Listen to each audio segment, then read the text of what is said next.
Առաջին հարցը թույլ տվեք ձեր առաջին մասնագիտության հետ կապված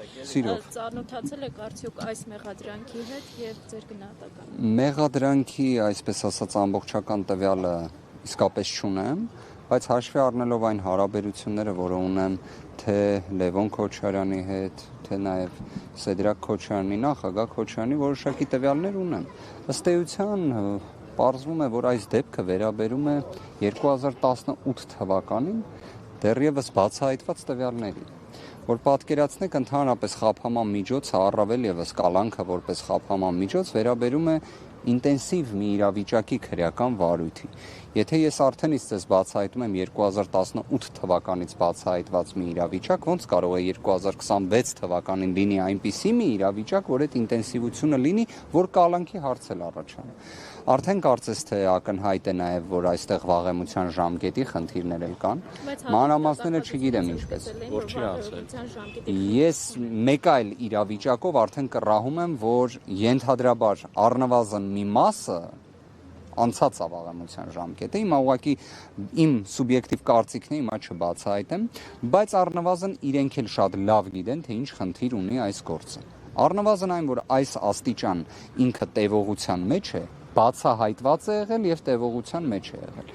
Ես այստեղ իրավական բացատրություն չեմ տեսնում։ Եվ նաև երբ մենք նայենք նախորդիվ հնչեցված քաղաքական հայտարարությունները գործադիր իշխանության ղեկավարի կողմից ուղիղ ցուցումների տրամաբանության ներքո, այստեղ իհարկե քաղաքական բաղադրիչը այն աստիճան ակնհայտ է, որ նույնիսկ ես չեմ կարծում որևէ մեկը դա հերքի։ Ավելի վատ բան ասեմ։ Ես նկատում եմ, որ նույնիսկ քաղաքական իշխանության ներկայացուցիչներն էլ են հաստատում, որ այստեղ քաղաքական բաղադրիչը կա։ Այսա իսկապես հանգստացնող երևույթ է, որովհետև դա նորմալ չէ։ Իսկ ինչ ակնկալիք ունեք այս դատարանից, հաշվի առնելով, որ դատավորը այն դատավորն է, ով կալանքի որոշում էր կայացրել նաև Դավիթ Ղազինյանի համար, նաև Մամիկոն Ասլանյանի համար, ու նաև հաշվի առնելով երկրորդ նախագահի առողջական վիճակը։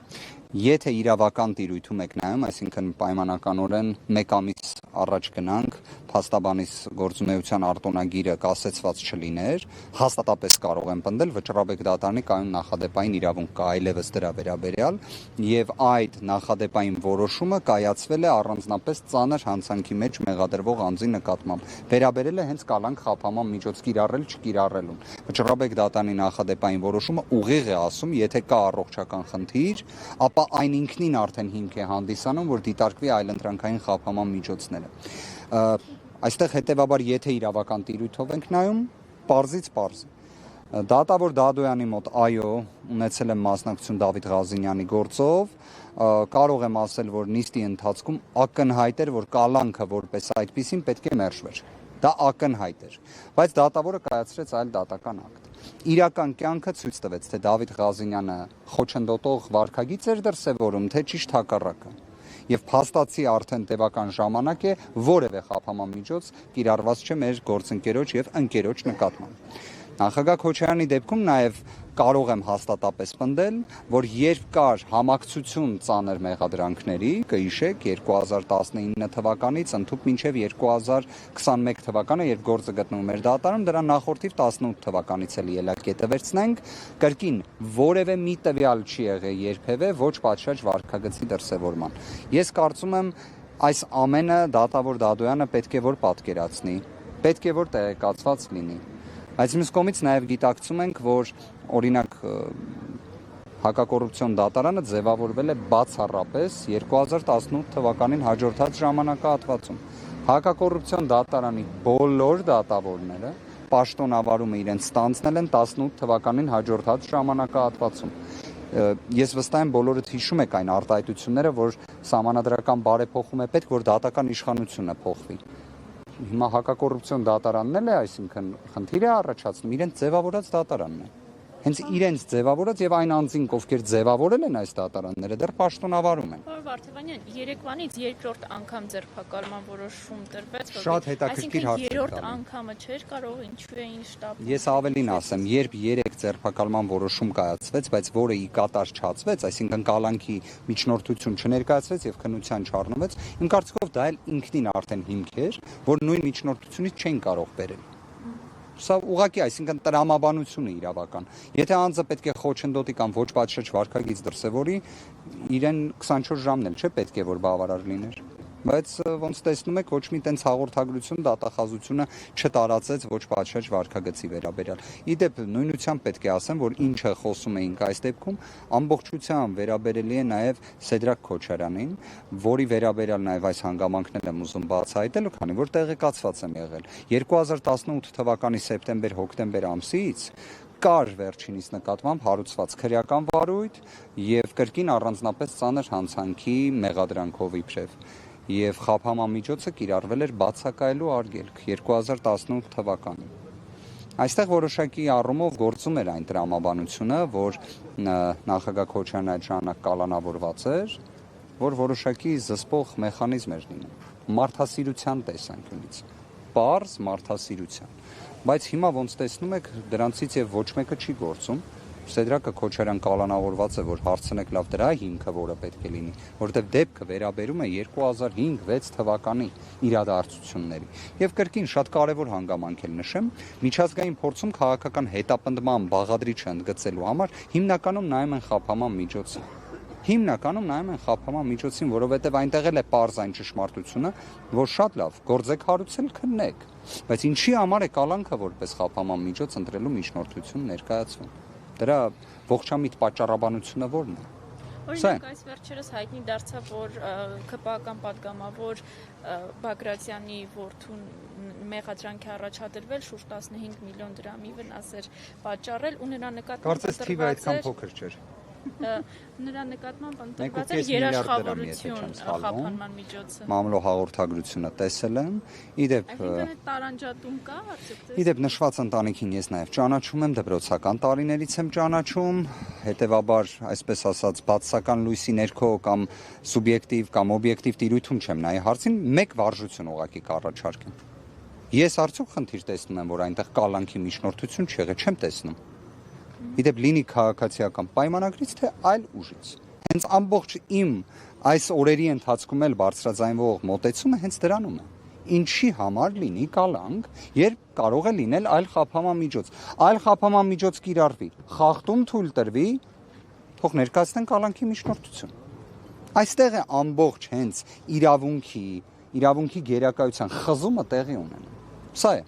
Պարոն Վարդևանյան, տպավորություն է, որ դատական համակարգում, երբ որ կալանքի հիմք չեն ունենում ընդդիմադիրների նկատմամբ, պարտադիր ընտրում են հիմք վարույթին չխոչընդոտելը։ Ինչպես եղավ օրինակ Սեդրակ Քոչարյանի պարագայում, ինչը անհասկանալի էր, թե ինչպես կարելի էր խոչընդոտել 20-25 տարվա վաղեմության վարույթին։ Հնարավոր է այս պարագայում էլ այդ նույն հիմքով կայացնեն կալանքի որոշում։ Չի բացառվում, այստեղ պարզապես ես կառաջարկեի, որ զարմացնեին հասարակությանը եւ կալանքի միջնորդությունը մերժեին։ Իսկապես ես վստահ եմ բոլորը կզարմանան, որովհետեւ այստեղ կարծում եմ այնքան ամեն ինչ ակնհայտ է տեղի ունենում, բայց դեպքեր եղել են, որ զարմացրել են, դա էլ ասեմ։ Վերջերս Ավետիք Չալաբյանի դեպքով զարմացան։ Ինչ որ իմաստով, հիմա թող սա լիներ։ Դա տեսնում եք, ինչ որ էպիզոդներ լինում են։ Կարող է լինել այս դեպքում, կարող է լինել։ Մա հարցը նա է, որ իրավական տիրույթում հարցը չենք քննարկում։ Ցավը դրանում է։ Եթե իրավական տիրույթում քննարկեինք, ընդհանրապես sense միջնորդության անհրաժեշտություն չկա։ Պարոն Վարդևանյան, հիշենք, որ արդեն մեկ վարույթով Ռոբերտ Քոչարյանը հենց այս դատարանում անցնում է, ի վերջո այդ գործով ինքը մեղադրյալի կարգավիճակ ստացավ, չստացավ։ Տրամաբանությունը նա է, որ որոշակի դատավարական փուլ անցել է գործը,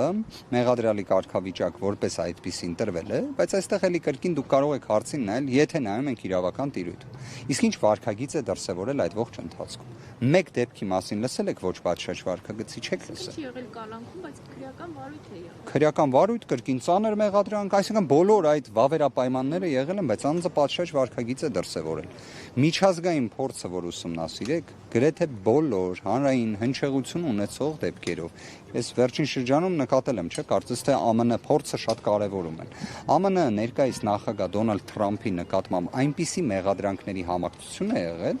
որի ծանրությունը մեղմ ասած չէր զիջում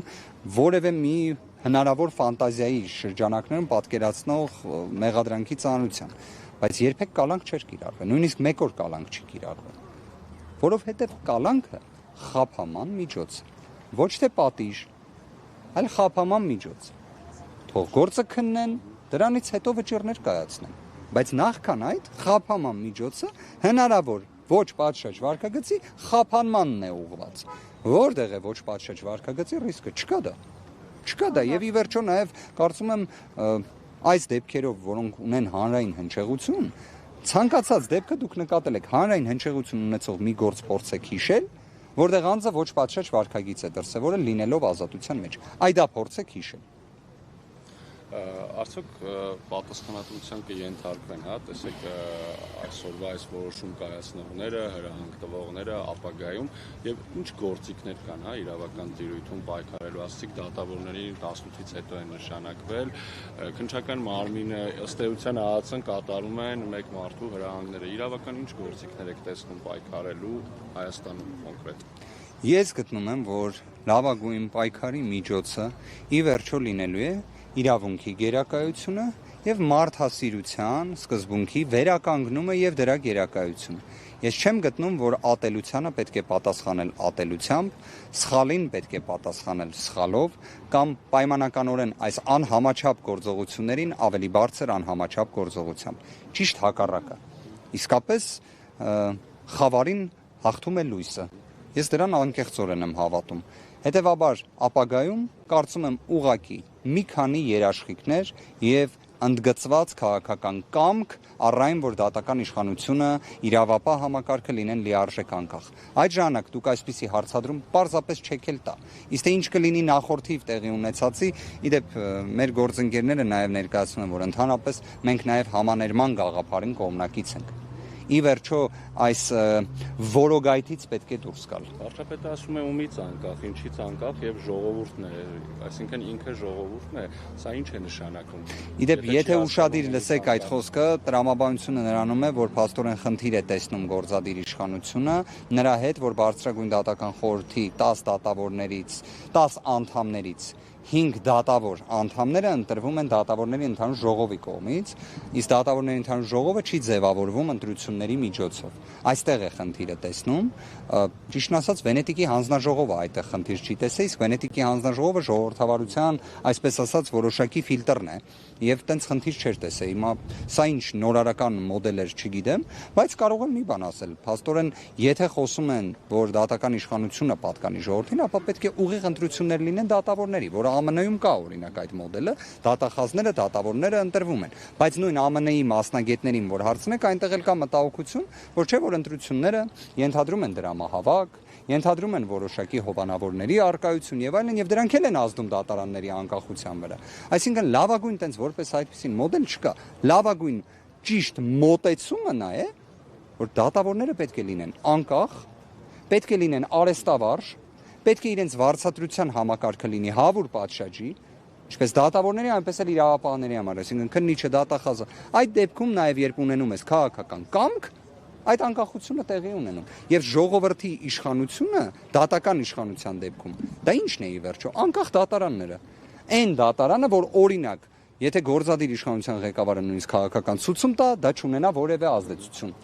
Եթե որևէ մեկ այլ անձ ցուցում տա, կրկին չունենա որևէ ազդեցություն, այլ ազդեցություն ունենա իրավունքը եւ օրենքը։ Իսկական անկախ դատավորների ընտրությունը ԿԸՀ-ն կարող է անվավեր ճանաչել։ Եթե զինվորներ մասնակցեն, դե գիտեք, այդ շատ հետաքրքիր է, որ զինվորների մասնակցությունը, չգիտես ինչի, հենց ժամը 8-ից հետո է տեղի ունենում։ Եվ ընտրական տեղամասը այդտեղ խնդիր չի տենում, ընտրատարածքային ընտրական հանձնաժողովը խնդիր չի տեսնում, բայց ԱԿՀ-ն տեսնում է, բայց տեսնում է նաև վերջնական արդյունքների ամփոփումից մի քանի ժամ առաջ։ Շնորհակալ եմ։